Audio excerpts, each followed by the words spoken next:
हम लोग का बात आज आर्टिकल 21 के बारे में कर रहे हैं, राइट टू लाइफ। आर्टिकल 21 का पहला वीडियो में हम लोगों ने बात की आर्टिकल 21 होता क्या है, और आज की सेकंड पार्ट की वीडियो में हम लोग ये बात करेंगे कि आर्टिकल 21 से रिलेटेड जो भी केसेस है, चाहे वो एक गोपालन केस हो, LIC versus union of India case हो, अरुणा सानबाग केस हो, इस तरीके के सारे केसेस को हम लोग ये सेकंड पार्ट वाली वीडियो में डील करेंगे।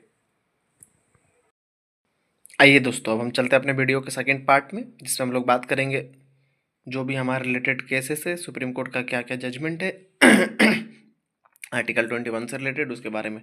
तो इन सब में जो सबसे पहला केस जो हमारे ध्यान पे आता है वो आता है AK गोपालन वर्सेस स्टेट ऑफ मद्रास का जो केस है। ये केस 1950 का है। ये आप ईयर भी याद रख सकते हैं, क्योंकि आजकल UPSC का पैटर्न ऐसा हो गया कि वो ईयर भी पूछ देते हैं। तो इन्होंने इस वाले केस पे, ये जो केस था ये रिलेटेड था प्रिवेंटिव डिटेंशन से रिलेटेड था। प्रिवेंटिव डिटेंशन क्या है, हम लोग बाद में कभी इस बारे में डिस्कशन करेंगे। तो आपको बस अभी इतना जानना है कि प्रिवेंटिव डिटेंशन से रिलेटेड केस था। प्रिवेंटिव डिटेंशन वाले केस में सुप्रीम कोर्ट ने स्टैब्लिश किया कि हम लोग प्रोसीजर एस्टैब्लिश्ड लॉ को ही मानेंगे। आगे जो ADM जबलपुर वर्सेस शिवकांत शुक्ला का 1976 में जो केस आता है, इसमें भी सुप्रीम कोर्ट अफर्म किया प्रोसीजर एस्टैब्लिश्ड बाय लॉ को। आगे हम लोग का मेन ध्यान ही यही है कि हम लोग पढ़ने जा रहे हैं कि from procedure establish law to due process of law, हम लोग फ्रॉम प्रोसीजर इस्टेब्लिश से ड्यू प्रोसेस तक कैसे पहुंचे। तो जब मोटा मोटी बात ये है कि जब Maneka Gandhi versus union of India case आता है 1978, तब हम लोग ड्यू प्रोसेस लॉ की ओर जंप कर सकते हैं। आप इसका भी याद रख सकते हैं, क्योंकि आजकल UPSC का ये भी पैटर्न हो गया है कि कई बार वो केसेस को अरेंज करने के लिए देते हैं। तो आप सारे केसेस का ईयर याद रख सकते हैं। तो इस वाले केस में क्या है, इसमें मेनका गांधी वाले केस में ड्यू प्रोसेस ऑफ लॉ का बात हो गया है। बात हो रहा है law has to be reasonable which is in an essence of equality under 14। The procedure must be right just and fair. तो ये अब ड्यू प्रोसेस ऑफ लॉ का बात करने लगा कि देखो जो भी आपका लॉ होगा वो सही होना चाहिए, वो जस्ट होना चाहिए। जस्ट यानी कि सारे पार्टीज़ के साथ जस्टिस वो इंश्योर करना चाहिए, फेयर होना चाहिए, अनफेयर लॉ नहीं होना चाहिए। तो हम लोग ड्यू प्रोसेस ऑफ लॉ पे जंप कर गए। आगे कहता है कि procedure must B confirm the principal of natural justice, और ये भी कहता है कि ड्यू प्रोसेस ऑफ लॉ में ये भी देखा जाता है कि वो जो लॉ है वो प्रिंसिपल ऑफ नेचुरल जस्टिस को फॉलो कर रहा है कि नहीं कर रहा है। तो प्रिंसिपल ऑफ नेचुरल जस्टिस क्या है, ये एक अलग कंसेप्ट ही आप चाहो तो इसको भी अच्छे से ध्यान से देखना। प्रिंसिपल ऑफ नेचुरल जस्टिस कहता है nobody shall be sentence without being heard, बिना सुने आप किसी को भी सजा नहीं दे सकते। नो पर्सन शैल बी जज ऑफ हिज ओन केस, अपने केस में कोई वो व्यक्ति जज नहीं हो सकता। The authority shall be act bona fide, और जो अथॉरिटी होगा वो एकदम मतलब कि न्यूट्रल होकर के सारे केस को बहुत अच्छे से देखेगी, वो बायस्ड नहीं हो सकती है। ये प्रिंसिपल लॉ है नेचुरल जस्टिस का। तो जो procedure due process of law follow होता है, ये प्रिंसिपल को फॉलो किया जाता है, नेचुरल जस्टिस वाले प्रिंसिपल को।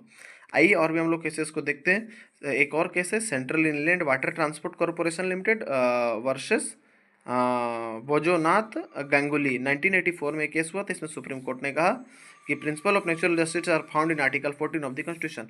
ये नेचुरल जस्टिस का जो कंसेप्ट है हमारा आर्टिकल 14 में फाउंड है। आगे जो केस है वो हम लोग देखेंगे वो है Rathinam versus union of India case 1994 में हुआ था।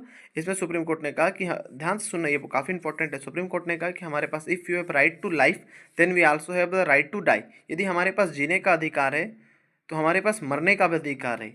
इसी के लिए जो IPC में है 309, IPC 309 जो कि कहता है कि अटेम्प्ट फॉर सुसाइड, आपको यदि सुसाइड के लिए अटेम्प्ट लेते हैं तो उसके लिए आपको पनिशमेंट दिया जाएगा। तो सुप्रीम कोर्ट ने इस वाली जजमेंट में ये कह दिया कि IPC का जो 309 सेक्शन है वो अनकॉन्स्टिट्यूशनल है। आगे जो ज्ञान Kaur versus State of Punjab का केस है 1994 में, सुप्रीम कोर्ट ने इस अपने फैसले को रिवर्स कर दिया।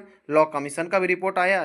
लॉ कमीशन का रिपोर्ट में भी यही कहा गया कि IPC का जो 309 वाला जो सेक्शन है ये इनह्यूमन है, और वो लोग ऐसा मानते हैं कि जो भी सुसाइड का अटेम्प्ट ले रहा है, लिखा हुआ है, ध्यान से थोड़ा पढ़ेंगे तो आपको समझ में आएगा।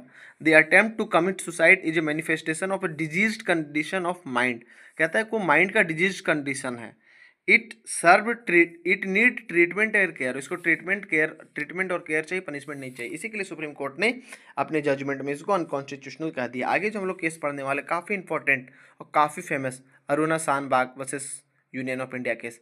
अरुणा शानबाग एक नर्स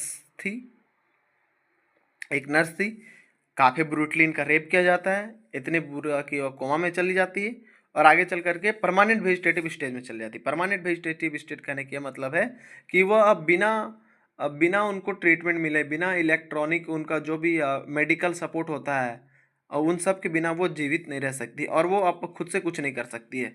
तो इस केस में हम लोग पढ़ते हैं, तो इस केस को हम लोग अभी जानेंगे, है ना। और उसके पहले हम लोग को दो टर्म को जानना है। एक होता है एक्टिव यूथेनेसिया। एक्टिव यूथेनेसिया का मतलब होता है कि जैसे कि हम अपने आप को खुद से मार लिए, तो ये not allow by the high court, ये sorry not allow by the supreme court, ये सुप्रीम कोर्ट के द्वारा अलाउड नहीं है। दूसरा है पैसिव यूथेनेसिया।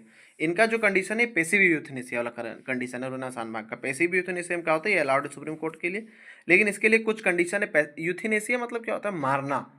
तो पैसिव यूथेनेसिया क्यों अलाउड है, इस पर हम लोग आइए देखते हैं। अब मान लेते हैं कोई ऐसा व्यक्ति है जो कुछ नहीं कर पा रहे, वो चल भी नहीं सकते, कुछ नहीं कर सकते, उनका ब्रेन भी वर्क नहीं कर रहा है। अब वो मतलब वो उनका लाइफ एक तरह का उनके लिए ही बर्डन हो गया। तो ऐसे केसेस पे, क्योंकि उनका डिग्निटी के साथ मरना उनका राइट है, इसी के लिए पैसिव यूथेनेसिया को अलाउ किया गया है। तो पैसिव यूथेनेसिया का, if someone have depend on external thing without this they the person will die. वो एक्सटर्नल थिंग पे डिपेंड है और उसके बिना वो मर जाएंगे, तो ऐसे केस को पैसिव यूथेनेसिया कहते हैं। लेकिन इसके लिए भी 3 कंडीशन दिए गए। क्या कंडीशन है, a panel of 3 doctors should be certified at the person are in permanent vegetative state. यानी कि 3 डॉक्टर का पैनल होगा जो कि ये सजेस्ट करेगा, कि वो सर्टिफाई करेगा कि वो जो पर्सन है वो परमानेंट वेजिटेटिव स्टेट पे है। अ पैनल ऑफ 2 जज of high court should issue this order that for this particular patient passive euthanasia is allow. और कोर्ट के भी जो पैनल होगा कोर्ट के द्वारा 2 जजेस का, वो भी इंश्योर करेंगे कि हाँ ये जिनको जो पैसिव यूथेनेसिया ग्रांट किया जा रहा है ये सही है। तीसरा, फैमिली और क्लोज फ्रेंड है एग्री। उनके जो फैमिली या फिर उनके जो क्लोज फ्रेंड होंगे उनको एग्री होना पड़ेगा। आगे का केस में सुप्रीम कोर्ट ने 2018 का जजमेंट दिया, fundamental right to life and dignity include right to refuse treatment and die with dignity. वही चीज़ें हम आपको बता रहे हैं कि यदि हमको जीने का अधिकार है तो हमको इज्जत के साथ मरने का भी अधिकार है। आगे के जो हम लोग केसेस है, आर्टिकल 21, इस पे हम लोग और भी जो सब सेक्शन है उसके बारे में पढ़ेंगे, जैसे कि जो काफ़ी इंपॉर्टेंट आर्टिकल 21 क्लोज है। आर्टिकल 21 क्लोज है राइट टू एजुकेशन के बारे में बात करता है। क्या बात करता है, the state shall provide free and compulsory education to all children of the age of 6 to 14 years. 6 to 14 years वालों को वो फ्री में एजुकेशन प्रोवाइड करेगा। इसमें जो काफ़ी रिलेटेड इंपॉर्टेंट जो जजमेंट्स उसके बारे में हम लोग पढ़ेंगे। Unni Krishnan versus State of Andhra Pradesh 1993, इसमें क्या कहता है, high court had clearly recognized the fundamental right of every children of free and compulsory elementary education। जो एलिमेंट्री एजुकेशन यानी कि जो बेसिक एजुकेशन है वो बच्चों को फ्री ऑफ कॉस्ट सभी को दिया जाएगा, सुप्रीम कोर्ट ने Unni Krishnan versus State of Andhra Pradesh वाले केस में कहा है। आगे चलते हम लोग, right of children to free and compulsory education. ये बच्चों का जो राइट है, इसमें काफ़ी इंपॉर्टेंट ये जो पैराग्राफ है दोस्तों, ये काफ़ी इंपॉर्टेंट है। आइए देखते हैं कैसे। All the children in the age group of 6 to 14 shall be provided with 8 year of elementary education in the neighbourhood. यानी कि आपका राइट है कि आपके नाइबरहुड में आपको एजुकेशन मिलेगा। आपका एज यदि 6 to 14 है तो आगे कहता है, no no no child shall be deny admission for want of document. यानी कि कोई भी जो स्कूल एजुकेशन है वो डॉक्यूमेंट के बेसिस पे, कि आपके पास डॉक्यूमेंट अवेलेबल नहीं है, वो बच्चों को एडमिशन से डिनाई नहीं कर सकते हैं। आगे ये कहता है, the states have the responsibility to enrolling the children as well as their attendance and completion of their 8 year of school।